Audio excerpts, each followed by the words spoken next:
देखिए, एक था कबूतरों का झुंड। तो उड़ते हुए कहीं जा रहा था, तो देखा कि रास्ते में बहुत सारे बढ़िया बढ़िया बीज एक जगह पड़े हुए थे, दाने। तो कबूतरों ने सोचा कि वाह, आज का तो दिन सफल हुआ, बहुत अच्छा भोजन है। तो सारे कबूतर नीचे उतरने लगे उन दानों को खाने के लिए। तो उनमें से जो एक बूढ़ा कबूतर था, बुजुर्ग कबूतर, उसने सबको रोका और कहा कि देखो, एक जगह इतने सारे दाने मिलना ये कोई सामान्य बात नहीं है। जरूर किसी ने हमको फंसाने के लिए इतने सारे दाने डाले हैं। तो कबूतरों ने नहीं माना, बोले या नहीं, ऐसा जंगल में कौन ऐसा नहीं हो सकता। और जो कबूतर थे वो सारे नीचे उतर आए और उन दानों को चुगने लगे।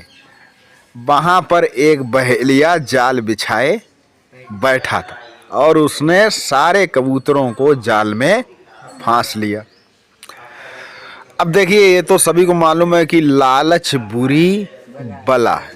अगर हमें बिना किसी प्रयास के कहीं कुछ बहुत सारा मिल जाए तो समझ लीजिए कि इसके पीछे कोई ना कोई कारण अवश्य है। लालच में नहीं फंसना चाहिए। खैर, कबूतरों ने बात नहीं मानी, जाल में फंस गए। अब सब परेशान, क्या किया जाए। तो बुजुर्ग कबूतर ने फिर एक बार उनसे कहा कि देखो, हम लोग जाल में तो फंस चुके, लेकिन अब एक ही तरीका है इस बहेलिये से बचने के लिए, कि हम लोग एक साथ एक दिशा में उड़ जाएं। तो उनके साथ जाल भी उड़ गया और वो कबूतर बच गए। बहेलिया देखता रह गया। उसने सोचा कि ये तो मेरा किया किराए पे सब पानी फिर गया। फिर वो कबूतर जाकर, उनका एक मित्र था, चूहा मित्र, तो वहां पर जाकर उसके पास गए, उतरे तो उसने अपने पहने दांतों से उस जाल को काट दिया और सारे कबूतर उड़ गए। उसके बाद बुजुर्ग कबूतर ने समझाया कि भविष्य में कभी भी इस तरह के लालच में नहीं फंसना है। तो इस कहानी से दो शिक्षाएं मिलती हैं।